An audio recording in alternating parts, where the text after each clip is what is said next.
O julgamento continua. E o resultado? Já é conhecido? Começa agora, Brasília já. Sexta-feira em Brasília, Rodolfo Lago. Poucas sextas-feiras tem um movimento nessa capital como essa, né? Mas essa, para você que está do outro lado, entender e lembrar, a gente está aqui a semana praticamente inteira falando, aliás, desde a semana passada. O que movimenta a capital do Brasil é justamente o julgamento com relação ao presidente ou ao ex-presidente Jair Bolsonaro, com a possibilidade de se tornar inelegível pelos próximos 8 anos, ou seja, até 2030. Este assunto a gente tem tratado, ele tem muitas nuances, né, do ponto de vista jurídico, que hoje a gente vai confirmar, porque tudo indica que, de fato, o julgamento termina hoje. Rodolfo Lago, todo dia naquele tribunal, acompanhando de perto, vai contar um pouco melhor para vocês. De qualquer maneira, a tendência é uma votação que continue confirmando que ontem, no fechamento da sessão, se disse que era a inelegibilidade do ex-presidente, ainda que tenha o voto de Nunes Marques contrário ou até a possibilidade de pedido de vistas, não é isso? Existe ainda essa possibilidade de pedir de vista. Algumas pessoas até dizem que o Nunes Marques pode optar por pedir uma pena mais branda ou seguir pela absolvição. Enfim, é isso aí. O que a maioria das pessoas acha é que o julgamento termina hoje e que deve ser 5-2 pela inelegibilidade do presidente. Então, saindo dessa parte que é muito técnica ainda que a gente interessa e está cobrindo, o Rodolfo inclusive está indo lá daqui a pouco, mas o que interessa para você do outro lado e para a gente também aqui em Brasília é o que acontecerá politicamente. Rodolfo também ontem teve algumas conversas, eu tenho tido algumas outras, e a gente está tentando traçar o panorama político pós-Jair Bolsonaro, porque esse é o cenário que se avizinha, né, Rodolfo? É isso aí, porque aí você tem, enfim, um componente importante político novo para as eleições de 2026, que muda, altera muito a lógica das últimas eleições, né, das últimas disputas, que foram disputas polarizadas, né, entre o Bolsonaro e o seu opositor, o PT, em 2018. Bolsonaro ganhou a parada, em 2022 o PT com Lula ganhou a parada. Então foram eleições polarizadas entre isso. Bolsonaro fora do jogo, abre-se um novo cenário, né? Quer dizer, e diante desse novo cenário, muita gente aí vem se movimentando. Eu ontem conversei com uma dessas pessoas aí que enxergam isso e vão se movimentando, né? A onça da eleição de 2022, né? A senadora Soraya Tronic, que entrou ali no páreo na última hora, acabou de certa forma surpreendendo, né, Alexandre? Ela terminou a eleição em quarto lugar, chamou a atenção, teve tiradas que foram muito engraçadas, como a história de chamar lá o padre Kelmon de padre de festa junina.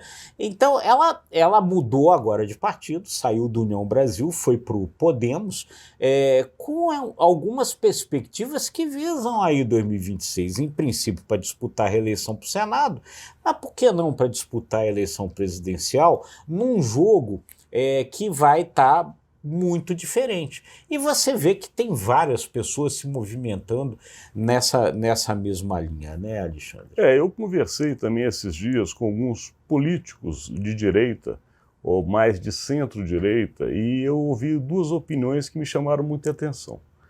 Uma de uma pessoa muito próxima do ex-presidente Jair Bolsonaro, que reforça aquela tese de que o presidente, ainda que acredite na inelegibilidade, vai até o último momento lutar contra ela para se manter no jogo.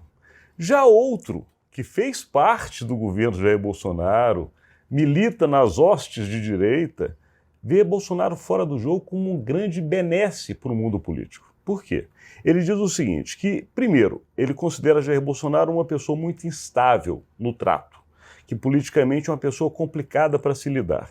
Segundo, que Bolsonaro continua sendo esse grande puxador de votos. E, por outro lado, Bolsonaro, fora do cenário político, pode se mirar mais no que de fato hoje é o candidato contrário da direita, que é o presidente Lula. Porque o que ele falou? Ele falou o seguinte, enquanto Bolsonaro está no cenário, as pessoas olham para Bolsonaro. E o próprio governo Lula não é visto na sua integralidade. Quando Bolsonaro sai do jogo, as pessoas passam a ver o governo Lula com maior afinco e, obviamente, cobram mais. E como este cara de direita acha que o governo Lula não entregará o que foi prometido, o Lula se torna enfraquecido sem Bolsonaro. Olha que coisa interessante. É interessante. Bolsonaro fora do jogo enfraquece o próprio Lula, não fortalece. É interessante isso, porque muita gente avalia, né, Alexandre, que é isso, que o Bolsonaro seria o inimigo favorito do Lula, justamente porque ele puxa para essa polarização, né? Então, como é uma figura muito controversa, diante ali da única possibilidade colocada de ser Bolsonaro, muita gente acaba confluindo para o Lula, né? E aí, quando você não tem essa polarização, esse jogo se dilui. Dentro do próprio PL, né, o partido do Bolsonaro, se acredita muito que o jogo para 2026 poderá ser um jogo de formação de uma aliança política pela via da centro-direita, na qual o candidato tivesse, muita gente chega a dizer isso, as qualidades sem ter os defeitos do Bolsonaro, né?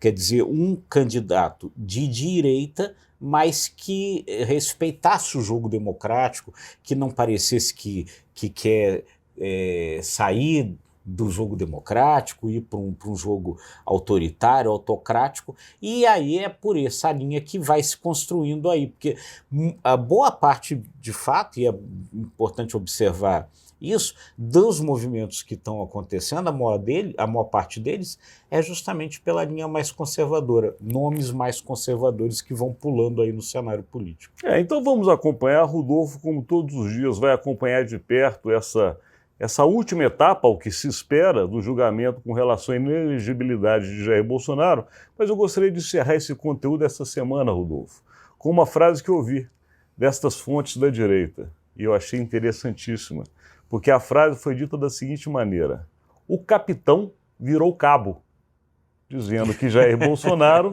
com a inelegibilidade, passa a ser um puxador de voto. Eu achei a frase perfeita, Rodolfo. E aqui a gente encerra. A frase resume muito bem o que deve acontecer de fato, Alexandre, muito boa.